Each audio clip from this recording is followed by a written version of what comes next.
لا حول ولا قوة إلا بالله العلي العظيم.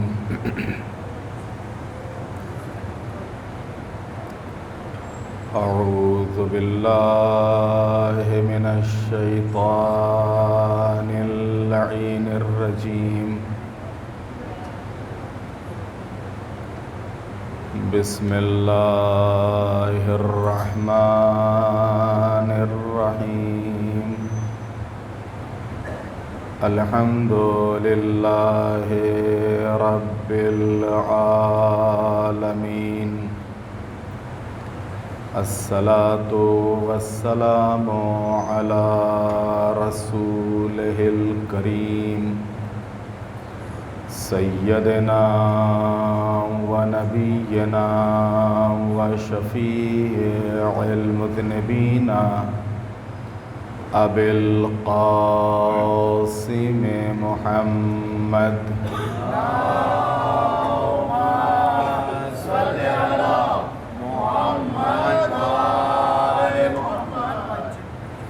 وآله الطيبين الطاهرين المعصومين المظلومين. ولعنة الله على أعدائهم أجمعين من يومنا هذا إلى قيام يوم الدين. رب اشرح لي صدري ويسر لي أمري واحلل عقدة من لساني يفقه قولي. أما بعد فقد قال الله الحكيم في القرآن الكريم. بسم الله الرحمن الرحيم. يريدون ليطفئوا نور الله بأفواههم والله متم نوره ولو كره الكافرون.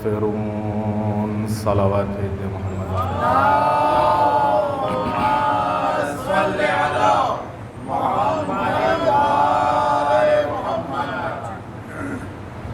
رمضان المبارک 1446 ہجری اور اس ماہ مبارک رمضان کی 18ویں شب اور 18ویں مجلس. موضوع اہل بیت علیہم السلام، عرش نشین ہستیاں فرش زمین پر. اور اس موضوع کے تحت آج محبت اہل بیت کے عنوان سے کچھ باتیں پیش کرنی ہیں.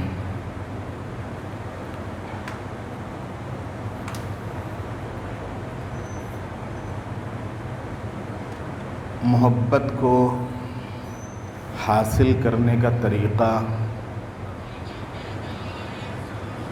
اور معرفت و پہچان انسان دنیا میں کسی بھی ایسی چیز کو اگر دیکھتا ہے، اس پہ نظر کرتا ہے جو اس کے دل کو بھاتی ہے، تو ایک لگاؤ اس چیز سے ہو جاتا ہے. لیکن یہ لگاؤ دو طریقے کا ہوتا ہے. ایک عارضی ہوتا ہے اور ایک دائمی ہوتا ہے. جو چیزیں وقتی ہوتی ہیں ان چیزوں سے ان کا لگاؤ جو ہوتا ہے وہ وقتی ہوتا ہے، عارضی ہوتا ہے. اور جو چیزیں دائمی ہوتی ہیں تو ان سے لگاؤ بھی دائمی ہوتا ہے. یہ جو دنیا میں بہت سے موقعوں کے اوپر ہم دیکھتے ہیں کہ ایک انسان اس مذہب کو نہیں مانتا، اس عقیدے کو قبول نہیں کرتا، پھر بھی اس کی مذہبی شخصیتوں کو قبول کرتا ہے۔ مثلا خود آپ پیغمبر ختمی مرتبت کی ذات کو لے لیجئے۔ آج دنیا میں نہ جانے کتنے انسان ہیں جو اسلام کو قبول نہیں کرتے ہیں، اسلام کو نہیں مانتے ہیں، لیکن پیغمبر ختمی مرتبت کی عظمت کا اعتراف کرتے ہیں۔ نہ جانے کتنے مسلمان ہیں کہ جو شیعہ مذہب کو قبول نہیں کرتے ہیں، لیکن امیر المومنین کی عظمت کو قبول کرتے ہیں۔ امیر المومنین ہی نہیں، تمام ائمہ علیہم السلام کی عظمت اور ان کے مقام اور مرتبے اور منزلت کو قبول کرتے ہیں، اس کا اعتراف کرتے ہیں، اس کا اقرار کرتے ہیں۔ لیکن یہاں کے اوپر بھی یہ جو قبول کرنا ایک تو وقتی جذبات اور احساسات کی بنیاد پر ہوتا ہے، اور ایک واقعاً ان ہستیوں کو یا ان ہستیوں کی معرفت حاصل کر کے، ان کو سمجھ کے، ان سے قریب آ کے ان سے محبت کرنا ہوتا ہے۔ دونوں میں فرق ہے۔ اس محبت کی وہ حیثیت نہیں ہے کہ ہم نے ہسٹری میں کوئی کردار پڑھا اور اس کردار کو پڑھنے کے بعد، اس کیریکٹر کو پڑھنے کے بعد ہم نے کہا بہت اچھی ہستی ہے، جب تک کہ خود اس ہستی کی معرفت ہم کو نہ ہو کہ یہ ہستی ہے کون جس نے یہ بات کہی ہے، یہ شخصیت ہے کون کہ جس نے اتنا اچھا کلام کیا ہے، اس ہستی کو جاننا، اس کو پہچاننا، اسی کا نام معرفت ہے۔ جتنی زیادہ معرفت بڑھتی جائے گی اتنا ہی محبت میں اضافہ ہوتا چلا جائے گا، جتنی زیادہ محبت بڑھتی چلی جائے گی اتنا ہی اطاعت میں اضافہ ہوتا چلا جائے گا۔ میں اس سے پہلے بھی مختلف مجلسوں میں اس سلسلے میں آپ کی خدمت میں عرض کر چکا ہوں کہ یہ تینوں چیزیں ایک دوسرے سے جڑی ہوئی ہیں، اطاعت، محبت اور معرفت۔ یہ تینوں ایک دوسرے سے الگ نہیں ہیں کہ معرفت الگ ہو، محبت الگ ہو، اطاعت الگ ہو۔ یہ تینوں باتیں ایک دوسرے سے جڑی ہوئی ہیں۔ معرفت ہے تو محبت ہوگی، محبت ہے تو اطاعت ہوگی۔ تو عزیزان محترم، جب انسان اہل بیت علیہم السلام کی معرفت اور پہچان کی وادی میں قدم رکھتا ہے، اس میں داخل ہوتا ہے، تو معرفت کی آنکھ، قرآن کہہ رہا ہے کہ آنکھ نہیں دیکھتی، دیکھتے تو وہ دل ہیں جو تمہارے سینوں میں ہیں۔ آنکھ نہیں دیکھتی، دیکھتے وہ دل ہیں کہ جو تمہارے سینوں میں ہیں۔ معرفت کا تعلق ان آنکھوں سے نہیں ہے، معرفت کا تعلق انہی دل کی نگاہوں سے ہے۔ تو جب اس وادی میں ایک انسان قدم رکھتا ہے جو معرفت کی وادی ہے، تو اس سے کیا ہوتا ہے؟ معرفت کی جو آنکھ ہے، ان حضرات کی معنوی اور عملی اور اخلاقی نیکیاں اور روحانی اور قلبی حسن و جمال، وہ جو ان کی خوبصورتی ہے، وہ جو ان کا حسن ہے، وہ جو ان کے صفات ہیں، وہ جو ان کے کمالات ہیں، اس کے علاوہ کچھ نہیں دیکھتا۔ مثلا اگر کوئی پیغمبر ختمی مرتبت یا امیر المومنین کی طرف جب نگاہ کرے گا تو اسے سچائی ہی سچائی دکھے گی، اسے ایمانداری ہی ایمانداری دکھے گی، اسے انصاف ہی انصاف نظر آئے گا، اسے عبادت ہی عبادت دکھے گی، اسے دعا ہی دعا نظر آئے گی، اسے سجدے ہی سجدے نظر آئیں گے، اسے مناجات ہی مناجات دکھے گی، اسے لوگوں کے ساتھ نیکی، حسن سلوک، خیر و خیرات، انفاق، یہی سب دکھے گا۔ یہ ہے معرفت کی وادی۔ جب معرفت کی وادی میں انسان قدم رکھتا ہے تو وہ جو شخصیت ہے، وہ جو ہستی ہے، اس کا جو حسن ہے وہ دکھتا ہے، وہ کمال اس کو دکھتا ہے، وہ خوبی اس کو دکھتی ہے، جس کی بنیاد پر یہ اس کا عاشق ہو جاتا ہے، جس کی بنیاد پر یہ اس سے محبت کرنے لگتا ہے۔ وہ کمالات کھینچتے ہیں انسان کو، خوبیاں، اچھائیاں انسان کو کھینچتی ہیں، انسان کو اپنی طرف جلب کرتی ہیں۔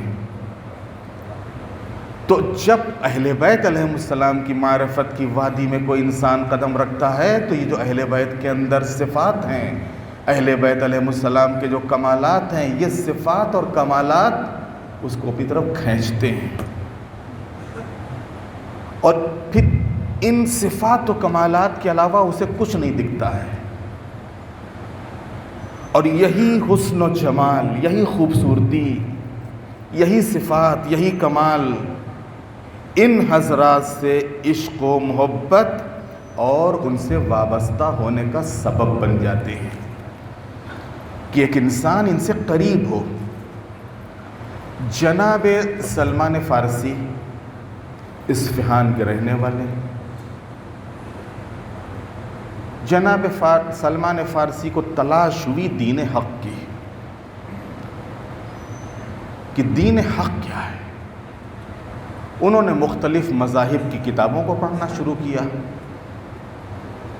اب جو ان کتابوں کو پڑھا، توریت کو پڑھا، انجیل کو پڑھا، زبور کو پڑھا، جو زرتشت مذہب سے تعلق رکھنے والی کتابیں تھیں، پارسی مذہب سے تعلق رکھنے والی کتابیں تھیں، ان کو پڑھا۔ ہر کتاب میں آنے والے زمانے میں ایک نبی کی بشارت ہے، یہ کون ہے، اس کے اندر یہ صفتیں ہوں گی، یہ کمال ہوگا، وہ اس سرزمین کے اوپر ظاہر ہوگا۔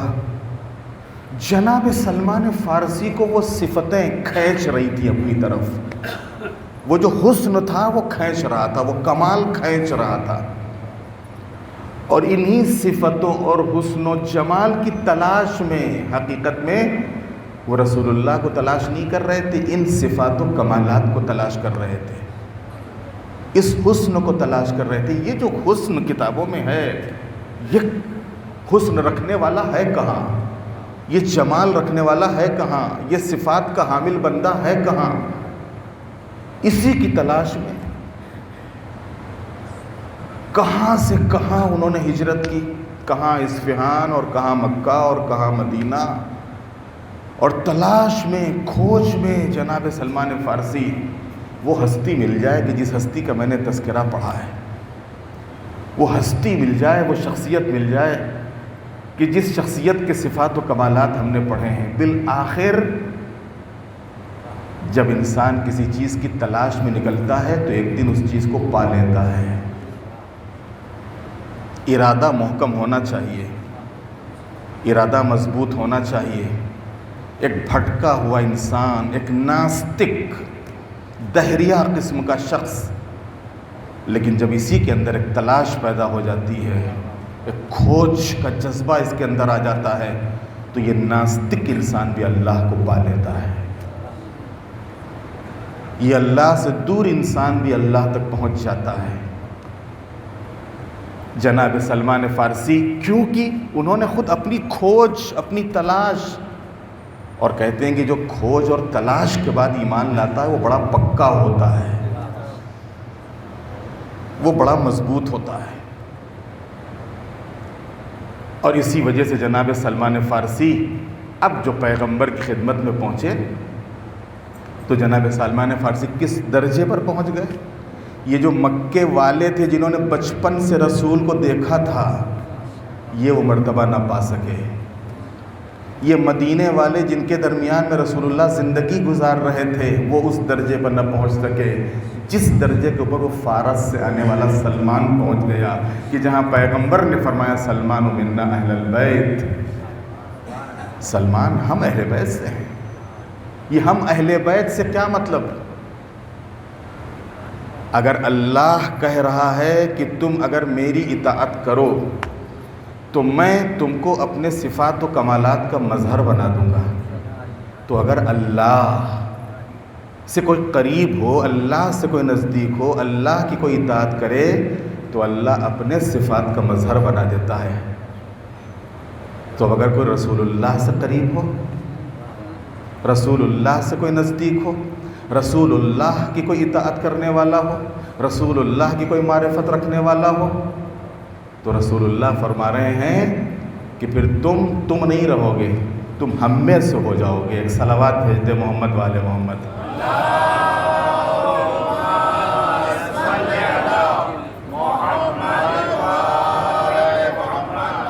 اور یہی وہ محبت ہے، یہی وہ معرفت ہے کہ جس کو اجر رسالت کے طور پر رکھا گیا ہے. یہی محبت تھی، اجر رسالت. پروردگار عالم نے آیہ مودت میں اجر رسالت اور پیغمبر کی اجرت کو نماز اور روزے کی کثرت، مسلسل حج، خمس و زکوٰۃ اور جہاد کو قرار نہیں دیا کہ اگر تم واقعاً تمہارے اندر احساس ہے تو میں تم سے کوئی سوال نہیں کرتا مگر یہ کہ تم نماز پڑھو. یہ تو نہیں کہا. اگر تم کو ہماری زحمتوں کا احساس ہے تو روزہ رکھو، اگر تم کو ہماری زحمتوں کا احساس ہے اور تم اجر رسالت ادا کرنا چاہتے ہو تو ماہ مبارک رمضان میں روزہ رکھو یا حج کو جاؤ یا جہاد کرو. اجر رسالت کے طور پہ ان چیزوں کو نہیں رکھا گیا کہ تم نماز پڑھو، روزہ رکھو، حج کو جاؤ اور باقی دوسری عبادات بجا لاؤ، بلکہ مودت کو اجر رسالت کے طور پر پیش کیا گیا، محبت کو اجر رسالت کے طور پر پیش کیا گیا تاکہ اس حقیقت کو واضح کر دے کہ اہل بیت علیہم السلام کی محبت اور ان کی تعلیمات کو اپنانا تمام حقائق سے بالا تر ہے.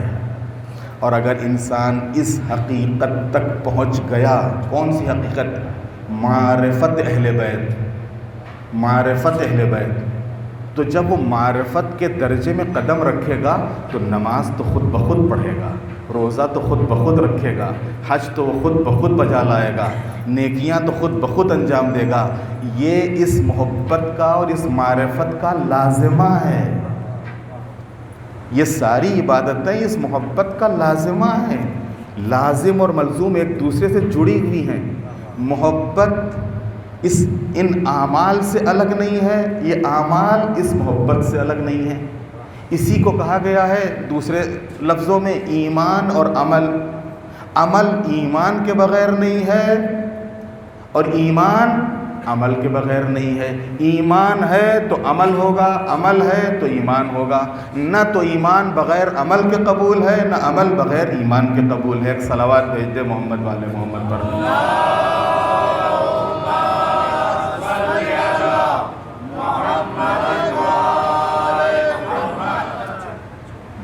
مودت، اگر مودت نہ ہو، اگر محبت نہ ہو تو پھر ان اعمال کی بھی کوئی فضیلت نہیں. پڑھتے رہو نمازیں، رکھتے رہو روزے، کرتے رہو قرآن کی تلاوت، اور وہ اعمال خداوند عالم کی بارگاہ میں قبول بھی نہیں ہیں. کیونکہ پیغمبر ختمی مرتبت نے فرمایا لکل شیء اساس و اساس الاسلام حبنا اہل البیت. ہر شے کی ایک اساس ہے، ہر شے کی ایک بنیاد ہے، اور اسلام کی اساس اور بنیاد ہم اہل بیت کی محبت ہے. یہ بنیاد ہے.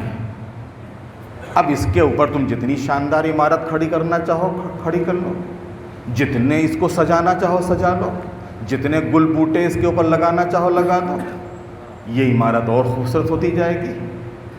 بنیاد اگر نہیں ہے تو عمارت ٹک نہیں پائے گی. بنیاد مضبوط، اب کتنی ہی بلند عمارت تم کھڑی کر لو اور کتنی ہی شاندار عمارت اس کے اوپر بنا لو. اہل بیت علیہم السلام کی جو محبت ہے، اس محبت کی کچھ علامتیں ہیں، اس محبت کی کچھ پہچان ہے. پہلی علامت کیا ہے اہل بیت علیہم السلام کی محبت کی؟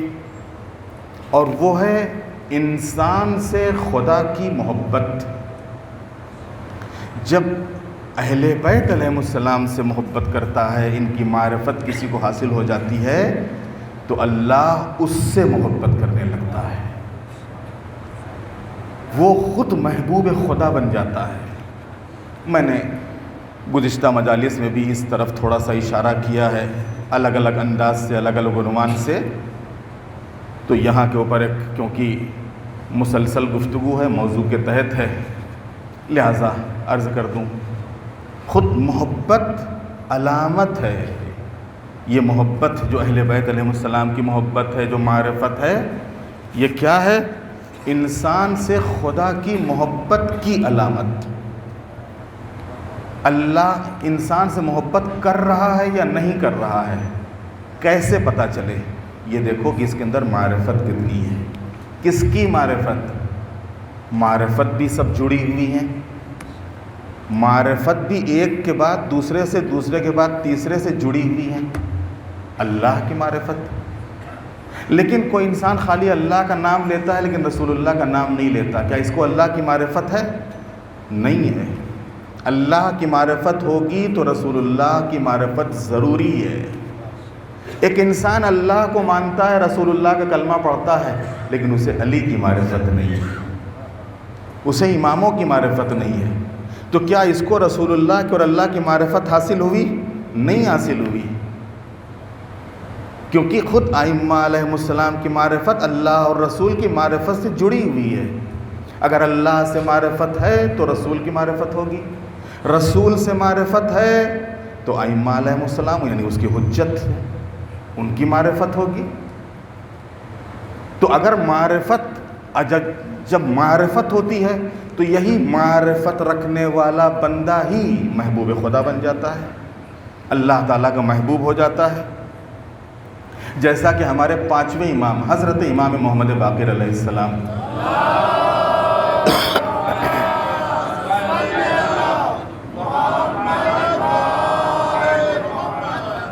ارشاد فرماتے، انی لعالم ان ھذا الحب الذی تحبون لیس بشیء صنعتموہ، میں جانتا ہوں کہ جس محبت کے ذریعے تم ہم اہل بیت سے محبت رکھتے ہو، یہ کوئی ایسی چیز نہیں ہے کہ جس کو تم نے خود حاصل کیا ہو۔ توجہ کیجیے گا، یہ اہل بیت کی محبت ایک اللہ کی طرف سے تحفہ ہے، ایک گفٹ ہے، ایک انعام ہے، ایک توفیق ہے۔ اہل بیت علیہ السلام کی محبت ایسی چیز نہیں جس کو تم نے خود حاصل کیا ہو، بلکہ ایک ایسی حقیقت ہے، وَلَٰكِنَّ اللَّهَ صَنَعَهُ، ایک ایسی حقیقت ہے جس کو اللہ نے تمہیں عطا کیا ہے، اللہ نے تمہیں عطا کیا ہے۔ دیکھیے، تحفے کا بہرحال ایک انداز ہوتا ہے، تحفے کا ایک طریقہ ہوتا ہے۔ تحفہ ہمیشہ دوستوں کو دیا جاتا ہے۔ اللہ کہہ رہا ہے ہم نے تم کو یہ تحفہ دیا ہے، جس کو تحفہ دے رہا ہے یہ کون ہوگا؟ یہ دوست خدا ہوگا، یہ محبوب خدا ہوگا۔ اب یہ اور بات ہے، کبھی کبھی تحفہ پانے والے کو اس تحفے کی قدر ہوتی ہے، کبھی کبھی نہیں ہوتی ہے۔ اب یہ تو ہم کو دیکھنا ہے کہ ہم نے کتنی قدر کی اس تحفے کی، کہ جو اللہ نے یہ انعام ہم کو دیا ہے، یہ تحفہ ہم کو دیا ہے، یہ گفٹ ہم کو عطا کیا ہے، اہل بیت عصمت و طہارت کی محبت کا، ہم نے اس کی کتنی قدر کی، ہم نے اس کو کتنا سنبھال کے رکھا، اس اہل بیت علیہ السلام کی محبت کو۔ تو محبت خود پہلی علامت کیا ہے؟ محبوب خدا ہونا۔ جب اہل بیت علیہ السلام سے محبت کرتا ہے، ان کی معرفت حاصل کرتا ہے، تو اس معرفت اور محبت کی بنیاد پر بندہ محبوب خدا ہو جاتا ہے۔ دوسری علامت ولادت کی طہارت، جس کا مختصر سا تذکرہ کل کی مجلس میں آپ کی خدمت میں بھی ہوا تھا۔ یہ دوسری علامت، دوسری پہچان ہے اہل بیت کی محبت کی۔ روایات کی بنا پر اہل بیت علیہم السلام کی محبت انسان کی ولادت کی طہارت پر گواہ ہے کہ اس کی ولادت پاک ہے۔ امیر المومنین فرماتے ہیں کہ پیغمبر نے جناب ابو ذر سے فرمایا، یا ابا ذر، من احبنا اہل البیت فلیحمد اللہ علی اول النعم۔ اے ابو ذر، جو شخص ہم اہل بیت کو دوست رکھتا ہو اسے چاہیے کہ خدا کی سب سے پہلی نعمت پر وہ شکر ادا کرے، اس کی حمد و ثنا کرے، اس کی تعریف کرے۔ ابو ذر نے کہا کہ یا رسول اللہ، وما اول النعم، وہ پہلی نعمت کیا ہے کہ جس پر اس کی حمد و ثنا کی جائے؟ قال طیب الولادت، ولادت کا پاک ہونا۔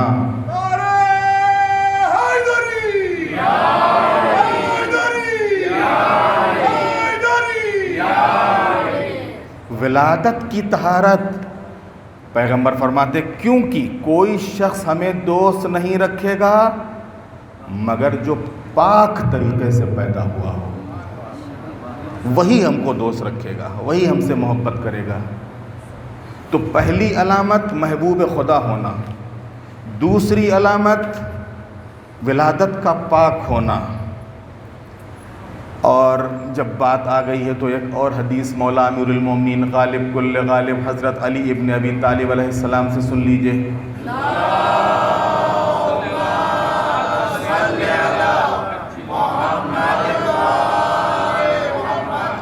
کہ جب یہی محبت مومن کے دل میں جگہ کرتی ہے، مومن کے دل میں آتی ہے، جہاں یہ محبوب خدا ہونے کی علامت ہے، جہاں پاک دنیا میں آنے کی علامت ہے، امیر المومنین اسی وجہ سے امیر المومنین نے فرمایا کہ اگر میں اپنی تلوار سے مومن کی ناک پر ضرب لگاؤں کہ وہ مجھ سے بغض کرنے لگے تو بھی وہ ہرگز نہیں کر سکتا، وہ مجھ سے بغض نہیں رکھے گا، وہ ہم سے دشمنی نہیں کرے گا۔ کون؟ مومن۔ چاہے اس کو میں ماروں، چاہے اس کو میں کاٹوں، اس کاٹنے اور مارنے اور ناک پر ضرب لگانے کے باوجود اس سے کہوں مجھ سے دشمنی کر، پھر بھی وہ مجھ سے دشمنی نہیں کر سکتا، وہ بغض نہیں رکھ سکتا۔ اور اگر میں منافق کو دنیا کی تمام چیزیں بھی دے کے یہ سوال کروں کہ وہ مجھ سے محبت کرنے لگے تو وہ محبت نہیں کر سکتا۔ پوری دنیا اس کو دے دی جائے کہ تو علی سے محبت کر، پھر بھی وہ مجھ سے محبت نہیں کر سکتا، اس لیے کہ اللہ تعالیٰ نے ایسا فیصلہ کر دیا ہے، جیسا کہ نبی امی کی زبان پر جاری ہوا، اے علی، مومن کبھی تم سے بغض نہیں رکھ سکتا اور منافق کبھی تم سے محبت نہیں کر سکتا ہے۔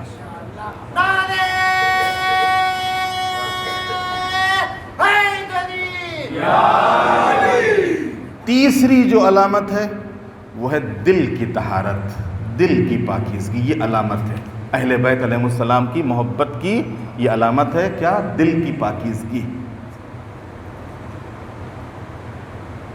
دل ایک ظرف کی حیثیت رکھتا ہے انسان کے اندر، یہ دل جو ہے یہ ظرف ہے، جیسے ایک برتن ہوتا ہے، جیسا ظرف ہوتا ہے، جیسا برتن ہوتا ہے، اس لحاظ سے اس کے اندر چیزیں سماتی ہیں، اس لحاظ سے اس کے اندر چیزیں آتی ہیں۔ اب ظاہر سی بات ہے کہ ظرف کے اندر وہ صلاحیت و لیاقت ہے ہی نہیں جو سامان آپ اس کے اندر رکھنا چاہتے ہو، تو کہاں سے اس کے اندر آ جائے گا؟ اگر ظرف کے اندر صلاحیت ہے، لیاقت ہے، تبھی وہ سامان آپ اس کے اندر رکھ سکتے ہو۔ آپ زبردستی اس کے اندر ٹھوسنا چاہو تو زبردستی ٹھوسنے سے وہ سامان اس کے اندر نہیں آئے گا، یہ سامان خراب ہو جائے گا، یہ بیکار ہو جائے گا، یہ اپنی اصلی حالت پر نہیں رہے گا۔ تو یہ دل بھی ایک طریقے سے ظرف ہیں، اور جس کا جیسا ظرف ویسا قبول کرنے کی اس کے اندر صلاحیت ہوتی ہے۔ حضرات اہل بیت علیہم السلام کا عشق اور اس خاندان عصمت و طہارت سے محبت دل کی پاکیزگی کی نشانی اور علامت ہے۔ ہمارے چھٹے امام حضرت امام جعفر صادق علیہ السلام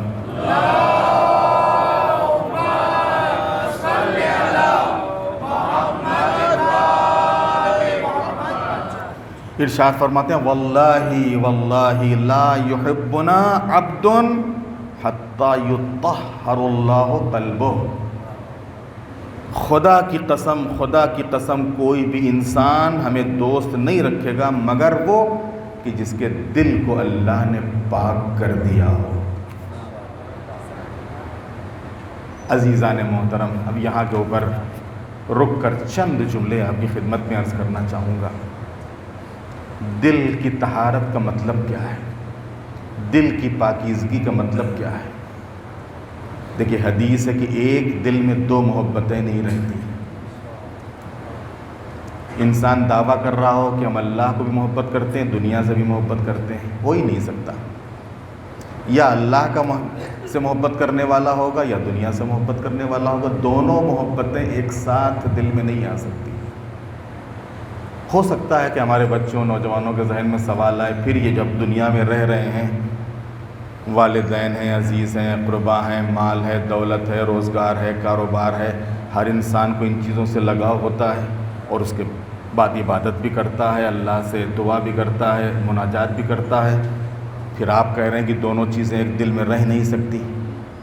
اگر آپ کو یاد ہو تو میں نے ابھی انہی مجلسوں میں آپ کی خدمت میں عرض کیا تھا کہ دیکھیے یہ ساری چیزیں جو کچھ بھی دنیا میں ہیں اور جو کچھ بھی اللہ نے ہمارے اختیار میں دیا ہے، اس کے اوپر ہم الہی رنگ چڑھا سکتے ہیں۔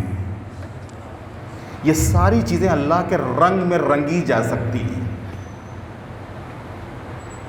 ان چیزوں کے اوپر ہم اللہ کا رنگ چڑھا سکتے ہیں۔ کیسے؟ دونوں چیزیں، دونوں محبتیں ایک دل میں نہیں آ سکتی، یا اللہ کی محبت ہوگی یا دنیا کی محبت ہوگی۔ جب دنیا میں ہیں تو دنیا سے متعلق چیزوں سے ہم کیسے بیزار ہو جائیں گے اور کیسے ان سے الگ ہو جائیں گے؟ ان سب چیزوں کی تو ہم کو ہر روز ضرورت پڑتی ہے، ہاں ضرورت پڑتی ہے، لیکن ان تمام چیزوں کے اوپر آپ الہی رنگ چڑھا دیجئے۔ وہ کیسے؟ ہم والدین سے محبت کر رہے ہیں اس لیے کہ اللہ خود محبت کرتا ہے والدین سے محبت کرنے والوں سے۔ ہم بچوں کی تربیت کر رہے ہیں کیونکہ اللہ محبت کرتا ہے بچوں کی صحیح اور اچھی تربیت کرنے والوں سے۔ ہم پڑوسیوں کا خیال رکھ رہے ہیں کیونکہ اللہ محبت کرتا ہے پڑوسیوں کا خیال رکھنے والوں سے۔ کیونکہ ہم رزق حلال کما رہے ہیں کیونکہ اللہ رزق حلال کمانے والوں کو دوست رکھتا ہے، اس کو جہاد قرار دیا ہے۔ رزق حلال کمانے کو اللہ نے جہاد کا مرتبہ دیا ہے۔ ہم دنیا میں باقی اور دوسرے امور، رابطے، دوستی، یاری، یہ جتنی بھی چیزیں، ان تمام چیزوں کے اوپر ہم الہی رنگ چڑھا سکتے ہیں۔ اور جب یہ ساری چیزیں الہی رنگ میں رنگ جاتی ہیں تو پھر انسان کو دنیا نظر نہیں آتی ہے، ہر وقت نظر میں اللہ ہوتا ہے، ہر وقت اللہ نظر میں ہے۔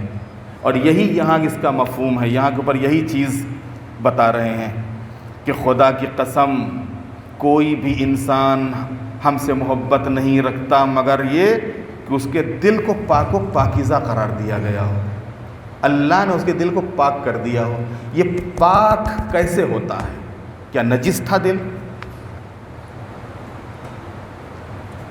اچھا اگر نجس تھا تو کس چیز سے نجس ہوا؟ نجس ہو گیا تو پاک کرنے کا طریقہ کیا ہے؟ عزیزان محترم دیکھیے، جس طریقے سے ظاہری نجاست اور ظاہری طہارت ہوتی ہے، یہ ہمارا لباس ہے، یہ نجس ہو جاتا ہے، اس کے پاک کرنے کا طریقہ کیا ہے؟ پانی سے دھل لو، پاک ہو جائے گا۔ یہ ہمارا جسم ہے، یہ ظاہری جسم ہے، نجس ہوتا ہے، اس کے پاک کرنے کا طریقہ ہے، آپ نے پیشاب کیا، پانی ڈال لو، پاک ہو جاؤ گے۔ آپ بیت الخلاء میں گئے، طہارت کر لی، آپ پاک ہو گئے۔ آپ کے اوپر غسل واجب ہوا، آپ نے نہا لیا، پاک ہو گئے۔ ظاہری نجاست، ظاہری طہارت۔ جس جگہ کے اوپر آپ بیٹھے ہوئے ہیں یہ جگہ نجس ہو گئی، اس کے پاک کرنے کا طریقہ کیا؟ پانی ڈال دو، پانی سے پاک کر دو، پاک ہو جائے گی۔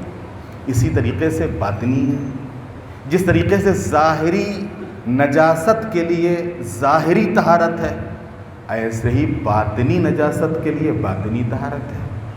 باطنی نجاست کیا ہے؟ باطنی نجاست کا نام ہے شرک۔ انسان کے دل میں شرک نہ پیدا ہونے پائے۔ ان الشرک لظلم عظیم، قرآن کہہ رہا ہے ظلم عظیم ہے مشرک ہونا، شرک کرنا۔ شرک کیا ہے؟ اللہ کے مقابلے میں، اللہ کے درجے میں، اللہ کے برابر، اللہ کے ساتھ، اللہ جیسا۔ بڑی احتیاط کی ضرورت ہے، چاہے ہمارے علماء اور واعظین ہوں اور خطبہ ہوں اور چاہے شعراء ہوں، بڑی احتیاط کی ضرورت ہے۔ اللہ جیسا لگتا ہے، کیا مطلب اللہ جیسا لگتا ہے؟ قرآن مجید میں بڑے صاف لفظوں میں ارشاد ہو رہا ہے لیس کمثلہ شیء، کوئی شے اللہ جیسی ہو ہی نہیں سکتی، اور آپ کہہ رہے ہو اللہ جیسا لگتا ہے۔ اللہ جیسا کیسے لگے گا؟ اللہ کیسا ہے یہ تو بتاؤ ہم کو، تو اللہ جیسا لگتا ہے۔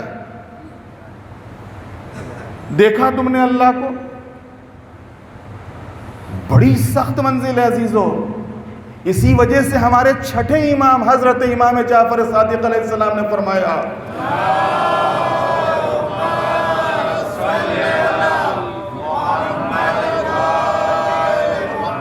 کہ میں دیکھ رہا ہوں کہ ہمارے شیعوں کے اندر، ہمارے محبوں کے اندر شرک چیونٹی کی چال کی طریقے سے چل رہا ہے۔ آہستہ آہستہ آہستہ آہستہ شرک ان کے اندر سما رہا ہے۔ جیسے چیونٹی نہیں آہستہ آہستہ آہستہ آہستہ چلتی، بعد میں کیا کر دیتی ہے؟ کھوکھلا کر دیتی ہے، کھوکھلا کر دیتی ہے۔ ایسے ہی اگر ہم نے دین کو نہیں سمجھا، صحیح عقائد کی تعلیم نہیں لی، تو ہم کہتے رہیں گے ایمان ایمان، لیکن ہمارا ایمان کھوکھلا ہو جائے گا۔ شرک، یہ شرک دل کو نجس کر دیتا ہے، روح کو نجس کر دیتا ہے۔ اسی طریقے سے کفر، اللہ کا انکار، رسول اللہ کا انکار، خود مسلمات جو ہیں دین کے ان کا انکار، چاہے وہ امامت ہو، قیامت ہو، عدالت ہو، باقی اور ساری چیزیں۔ ایک تو کفر اس معنی میں ہے کہ جہاں کے اوپر مومن اور کافر ہے، اور ایک کفر وہ ہے کہ جہاں کے اوپر ہو سکتا ہے کہ ہم آپ بھی شاید کہیں نہ کہیں اس کا شکار ہو رہے ہوں، اور کہیں نہ کہیں سے انکار کر کے ہم اس منزل میں آ رہے ہوں۔ مثلا مسلمات، ایک انسان خمس نہیں نکالتا، نہ نکالے، لیکن ایک انسان کہتا ہے ہم خمس کو مانتے ہی نہیں۔ آپ کیا کہو گے؟ جا کے پوچھو مسئلہ۔ ایک انسان زکوٰۃ نہیں دیتا ہے، نہ دو بھائی، لیکن ایک انسان کہہ رہا ہے کہ ہم زکوٰۃ کو مانتے ہی نہیں۔ ایک انسان نماز نہیں پڑھتا ہے، نہ پڑھے، اس کے اور اللہ کے درمیان معاملہ ہے، لیکن ایک انسان کہتا ہے ہم نماز کو مانتے ہی نہیں۔ نماز کیا ہوتی ہے؟ یہ مسلمات کا انکار ہے، خود جو دین کے شریعت کے مسلمات ہیں اس کا انکار ہے۔ یہ روح کی خرابی کی بنیاد پہ پیدا ہوتا ہے، دل کی نجاست کی بنیاد پر یہ چیزیں پیدا ہوتی ہیں۔ اسی طریقے سے اللہ کو بھی مان رہا ہے، اللہ کے ساتھ ساتھ باقی دوسروں سے بھی نہیں، کافروں اور مشرکوں سے بھی راز و نیاز کر رہا ہے۔ ان کے درمیان جاتا ہے تو ان کی جیسی باتیں کرتا ہے، یہاں آتا ہے یہاں جیسی بات کرتا ہے۔ اسی کو قرآن نے نفاق کہا ہے، منافق۔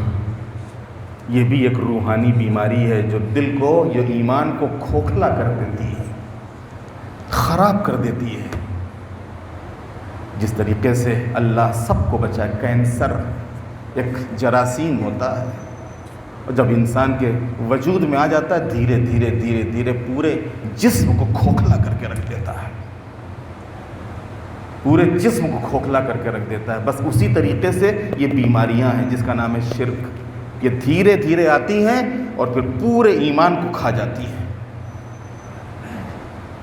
نفاق، حسد، حسد بھی اسی طریقے کی بیماری ہے۔ حسد کے لیے کیا حدیث ہے؟ حسد ایمان کو ایسے ہی کھا جاتا ہے جیسے آگ سوکھی لکڑی کو، ایمان کو کھا جاتا ہے حسد.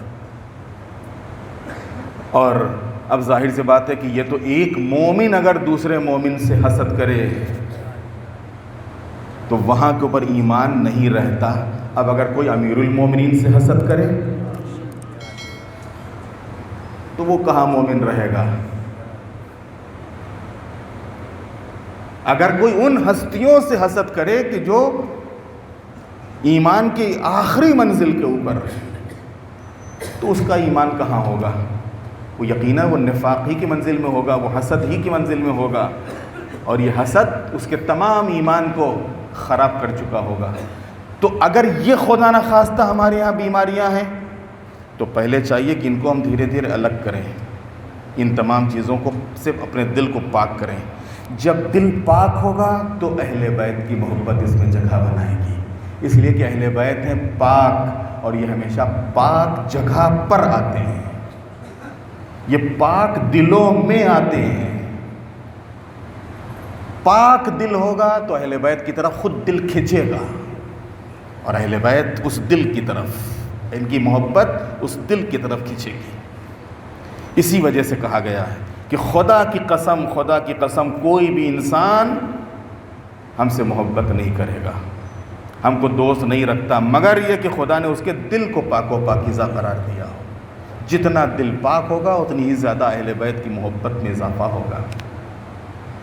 یہ جتنے بھی اولیاء الہی اور خاصان خدا، میں نے ایک مثال جناب سلمان فارسی کی دی ہے، جتنے چاہے وہ پیغمبر خطی مرتبت کے مخصوص صحاب ہوں، سلمان اور ابو ذر جیسے، یا امیر المومنین کے مخصوص صحاب ہوں، جناب مالک اشتر اور میسم جیسے، اور چاہے باقی دوسرے ائمہ علیہ السلام کے مخصوص صحاب ہوں، ان کی زندگیوں کے اوپر اگر آپ نظر کریں گے تو جو چیز سب سے اہم نظر آئے گی وہ یہی ہے کہ ان کے دل پاک تھے، جس کی بنیاد پر انہوں نے اپنے کو اہل بیت سے قریب کیا تھا، اور ہر وقت بس یہی ہستیاں ان کی نظروں میں تھیں. ہر وقت کربلا میں کیا وجہ تھی کہ ہر وقت نظر امام حسین کے اوپر لگی ہوئی ہے. امام کیا کہتے ہیں، امام کا کیا حکم ہے، امام کیا فرماتے ہیں؟ یہ وہ دل کی طہارت تھی کہ جس طہارت کی بنیاد کے اوپر وہ محبت اس میں جگہ کر گئی تھی، اور اس محبت کی بنیاد پر نگاہیں، اس عشق کی بنیاد پر نگاہیں ان ہستیوں کی طرف لگی ہوئی تھیں. چوتھی جو علامت ہے وہ ایمان اور عمل کا قبول ہونا. جب یہ دل میں محبت آتی ہے، اہل بیت عصمت طہارت کی محبت، تو یہی محبت ذریعہ بن جاتی ہے اس ایمان کے قبول ہونے کا، اس عمل کے قبول ہونے کا. اور انسان کا عمل اور ایمان اللہ قبول کرتا ہے. اہل بیت سے عشق و محبت ایمان کی علامت اور اعمال کے قبول ہونے کا سبب ہے. پیغمبر خطی مرتبت حبیب خدا احمد مجتبیٰ حضرت محمد مصطفیٰ صلی اللہ علیہ وآلہ وسلم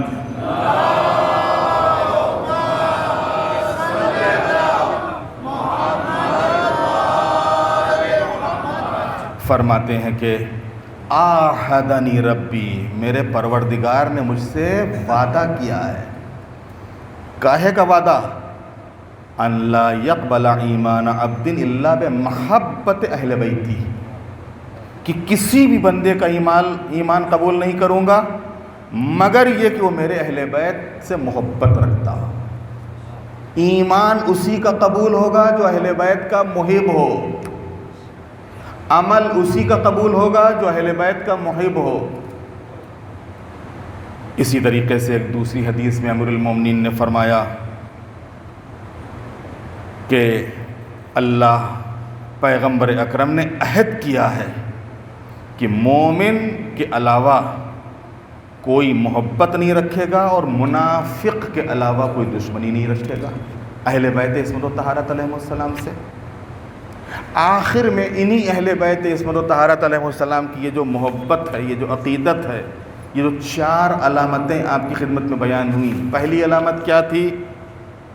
اللہ کا محبوب ہونا. جب جو انسان اللہ کا محبوب ہوتا ہے، اللہ اس کو کیا کرتا ہے؟ اہل بیت کی محبت عطا کر دیتا ہے. یا دوسرے لفظوں میں کہوں، اہل بیت کی محبت جب دل میں آتی ہے تو یہ محبت اللہ کا محبوب بنا دیتی ہے. دوسرے ولادت کا پاک ہونا، تیسرے دل کی طہارت، دل کا طاہر ہونا، اور چوتھے ایمان اور اعمال کا قبول ہونا۔ ہمارے چوتھے امام حضرت امام زین العابدین علیہ السلام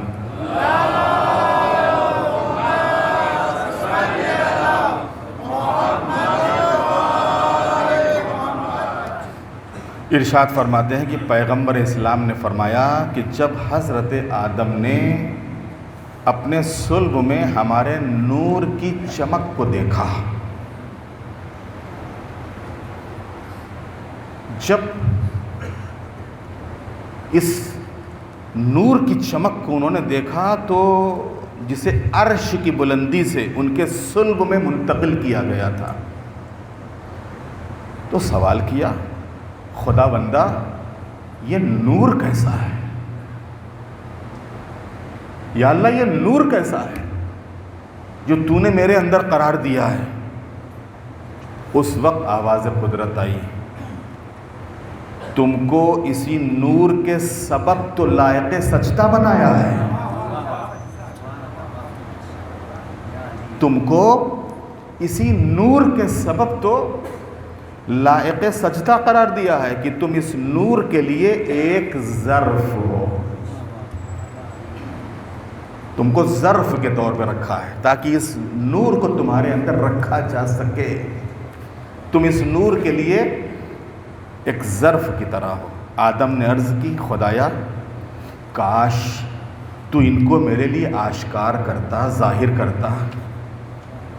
تو اس وقت خطاب ہوا، آدم بالائے عرش نگاہ کرو۔ اب جو جناب آدم نے بالائے عرش نگاہ کی تو دیکھا 5 نور۔ پوچھا مالک یہ کون ہے؟ آواز قدرت آئی، آدم یہ میری اشرف و افضل مخلوق ہے جنہیں میں نے اپنے ناموں سے مشتق کیا ہے۔ اے آدم میں محمود ہوں، یہ محمد ہے، میں اعلیٰ ہوں، یہ علی ہے، میں فاطر ہوں، یہ فاطمہ ہے، میں قدیم الاحسان، میں محسن ہوں، یہ حسن ہے، میں قدیم الاحسان ہوں، یہ حسین ہے۔ یہ میری بہترین اور افضل ترین مخلوق ہیں، انہی کے ذریعے عطا کروں گا، انہی کی وجہ سے کسی کی گرفت کروں گا، انہی کی وجہ سے کسی کی گرفت کروں گا، اور انہی کی وجہ سے ثواب دوں گا، انہی کی وجہ سے عذاب کروں گا۔ آدم تم ان سے توسل کرو، اور جب تم پر کوئی مصیبت نازل ہو تو انہیں میری بارگاہ میں شفیع بناؤ، کیونکہ میں اپنے آپ کو اس بات کی قسم دے چکا ہوں کہ ان کا واسطہ دینے والے کسی امیدوار کی امید کو ناکام نہیں کروں گا، اسے نا امید نہیں کروں گا، اور ان کا واسطہ دینے والے کسی سائل کی دعا کو رد اور اس کے سائل کے سوال کو رد نہیں کروں گا۔ جب حضرت آدم سے ترک اولا سرزد ہوا تو اللہ تعالیٰ کا وہ ارشاد جناب آدم کو یاد آیا کہ جن کلمات کی جناب آدم کو تلقین کی گئی تھی، جن کے ذریعے سے جناب آدم کا امتحان لیا گیا تھا، انہی کلمات کے ذریعے سے جناب آدم نے اللہ کا واسطہ دیا، اور جب اللہ کو واسطہ دیا تو اللہ نے آدم کی توبہ کو قبول کیا۔ وہ کون ہستیاں تھیں، وہ کلمات کیا تھے؟ تو یہاں کے اوپر تمام مفسرین نے تحریر کیا کہ وہ کلمات محمد، علی، فاطمہ، حسن اور حسین علیہ السلام تھے۔ ایک صلوات بھیجیں۔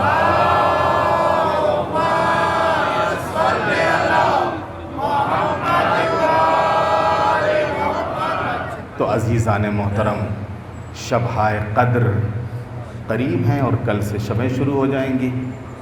یقیناً یہ مہینہ اور اس مہینے کی یہ افضل ترین راتیں، بہت ہی خاص راتیں ہیں۔ شبہائے قدر، شب 19 رمضان، شب 21 رمضان، شب 23 رمضان، تینوں راتوں کی، تینوں شبوں کی الگ الگ خصوصیت ہے۔ تینوں شبوں کی الگ الگ فضیلت ہے. شب 19 اس سے زیادہ افضل، شب 21 اس سے زیادہ افضل، شب 23. اور تینوں راتیں ایک دوسرے سے جڑی ہوئی ہیں. یہ تینوں راتیں شب 19، شب 21 اور شب 23.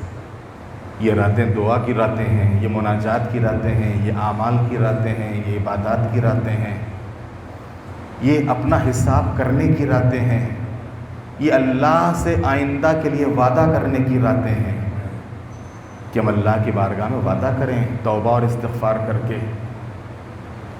اور انہی ہستیوں کے واسطے جن کا یہ ذکر ہو رہا ہے، انہی ہستیوں کے واسطے اور وسیلے سے اس مالک کی بارگاہ میں دعا کریں تاکہ اللہ ہمارے ان اعمال کو، ان دعاؤں کو، ان عبادات کو قبول کرے. اس لیے کہ ان کے واسطے سے جو دعا ہوتی ہے اللہ اسے رد نہیں کرتا ہے، کیونکہ یہ ہستیاں وہ ہستیاں ہیں کہ جنہوں نے اللہ کے لیے اپنے کو فنا کر دیا، مٹا دیا، ختم کر دیا.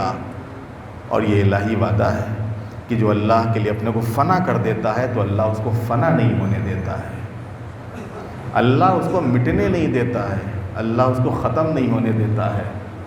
آج 1400 سال گزرنے کے بعد بھی دشمنوں کی اتنی دشمنی کے باوجود آج اہل بیت عصمت طہارت کا نام کیوں بلند ہے؟ آج رسول اللہ کا نام کیوں بلند ہے؟ مولا علی کا نام کیوں بلند ہے؟ جناب زہرا کا نام کیوں بلند ہے؟ حضرات حسنین علیہ السلام کے نام کیوں بلند ہیں؟ اللہ کا وعدہ ہے یہ نام ہمیشہ بلند رہیں گے. اور اگر واقعاً دیکھنا ہی ہے کہ کیسے انہوں نے اپنے کو فنا کیا ہے، آئیے کربلا کے میدان میں. آسان نہیں ہے. 3 دن کی بھوک اور پیاس میں لاشوں پر لاشیں اٹھانا. ماہ مبارک رمضان ہے، اللہ سب کو سلامت رکھے. کسی گھر میں ایک میت ہو جاتی ہے، جس گھر میں میت ہوئی ہے اس کے دل سے پوچھو کیا گزرتی ہے. اس روزے کے عالم میں وہ سارے مسائل، وہ ساری چیزیں، وہ غم، وہ فراق، وہ جدائی، جس کے اوپر مصیبت پڑی ہے اس سے پوچھو. جبکہ عزیز، اقربا، دوست، احباب سب موجود ہوتے. نہیں تم بیٹھو، تمہاری ضرورت نہیں ہے، ہم لوگ کر لیں گے.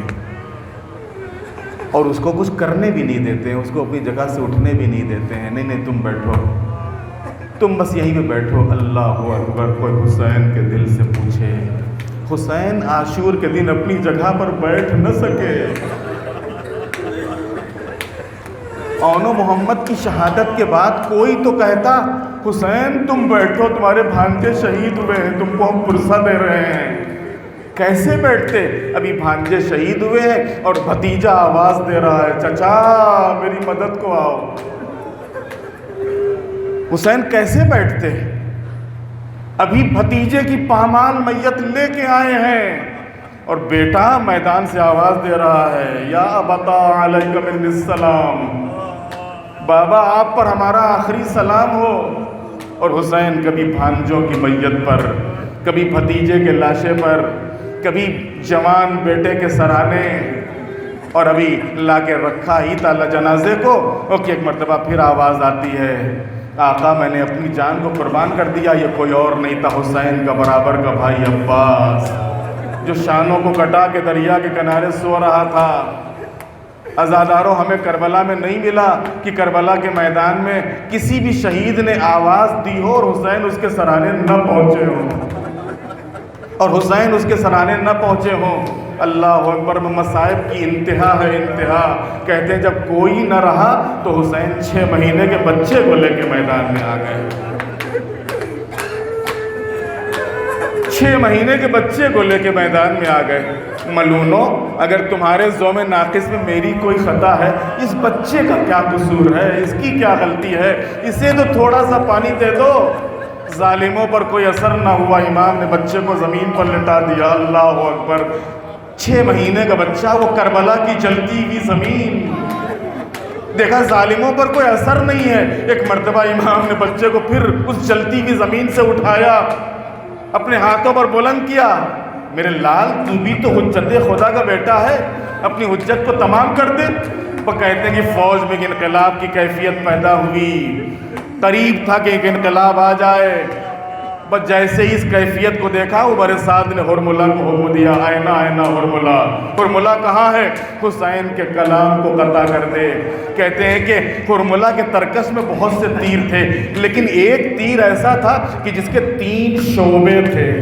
یہ 3 شعبے والا تیر، یہ 3 شعبے والا تیر اس نے اب جو حسین کا نشانہ لیا ہے، تو کہتے ہیں جب پوری قوت اور طاقت کے ساتھ گلو علی اصغر کی طرف تیر کو روانہ کیا، تو جس وقت تیر بچے کے گلے پہ لگا تو تیر اتنا بھاری تھا کہ بچہ ایک مرتبہ باپ کے ہاتھوں پر پلٹ گیا، اور یہ تیر علی اصغر کا گلا چھیدتا ہوا حسین کے بازو میں پیوست ہو گیا۔ حسین نے تیر کو نکالا، خون کا فوارہ چھوٹا، ایک مرتبہ چلو میں لیا، آواز آئی حسین اس خون ناحق کا قطرہ ادھر نہ آنے پائے۔ ایک مرتبہ امام نے چہرے پر ملا، اسی صورت سے قیامت کے دن نانا کے سامنے آؤں گا، نانا یہ آپ کی امت ہے، دیکھ تو لیجئے کہ انہوں نے میرے 6 مہینے کے بچے پر بھی رحم نہ کھایا۔ عزادارو، جب باپ برداشت نہ کر سکا تو ماں کیسے برداشت کرتی؟ یہی وجہ ہے کہ حسین کی ہمت نہیں پڑ رہی تھی، کبھی آگے جاتے تھے، کبھی پیچھے چلے آتے تھے، آواز دیتے جا رہے تھے، انا للہ و انا الیہ راجعون، انا للہ و انا الیہ راجعون، لیکن ماں کے حوالے تو کرنا تھا۔ ایک مرتبہ آہستہ سے خیمے کا پردہ اٹھایا، رباب لو اپنے بچے کو لے جاؤ، لیکن کہتے ہیں کہ جس وقت ابا کا دامن الٹا ہے، ماں کی نظر گلے پر پڑی ہے، تو ماں کی حیرت کی انتہا نہ رہی، ایک جملہ کہا، اے میرے لال علی اصغر، کیا تجھ جیسے بچوں کو بھی نہر کیا جاتا ہے؟ عزادارو اس جملے میں غور کیجئے گا، جو چھوٹے جانور ہوتے ہیں ان کو ذبح کیا جاتا ہے، لیکن جو اونٹ ہوتا ہے اس کو ذبح نہیں کیا جاتا بلکہ نہر کیا جاتا ہے۔ جناب رباب کہہ رہی ہے، اے میرے لال وہ کون سا ظالم تھا کہ جس نے میرے بچے کو نہر کر دیا؟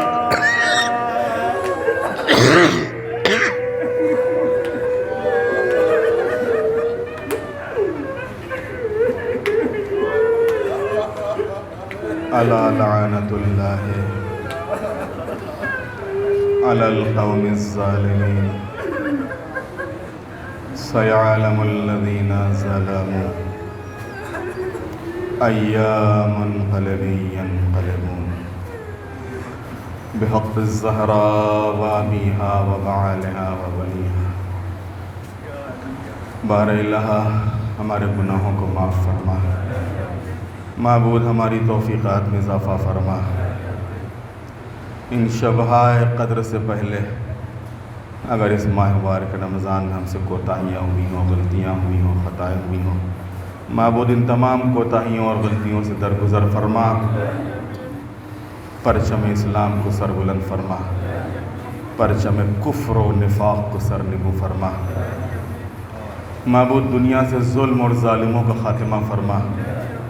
ایک مرتبہ پھر اس اسرائیل خبیث و ذلیل نے غزہ کے مظلوم عوام کے اوپر بمباری کی، جس کے نتیجے میں 400 لوگ جاں بحق ہو گئے۔ معبود اس اسرائیل غاصب اور اس کی حمایت میں جو بھی حکومتیں کھڑی ہوئی ہیں، معبود ان تمام حکمرانوں کو ذلیل خوار اور نیست و نابود فرما، مظلوموں کی مدد فرما۔ بار الہ تجھے واسطہ ہے محمد والے محمد علیہ السلام کا، مومنین جہاں جہاں بھی آباد ہے ان کی جان، مال، عزت، آبرو کی حفاظت فرما، مقامات مقدسہ کی حفاظت فرما، علماء اور مراجع کی حفاظت فرما۔ جو مومنین بیمار ہیں ان سب کو شفا عطا فرما، جو دنیا سے رخصت ہو چکے ان کی مغفرت فرما۔ مولا امام زمانہ علیہ السلام کے ظہور میں تعجیل فرما، ہم سب کو امام کے غلاموں اور ان کے ناصروں میں شمار فرما، ہم سب کی تمام دینی اور دنیاوی حاجتوں کو پورا فرما۔ وتقبل منا انک انت السمیع العلیم۔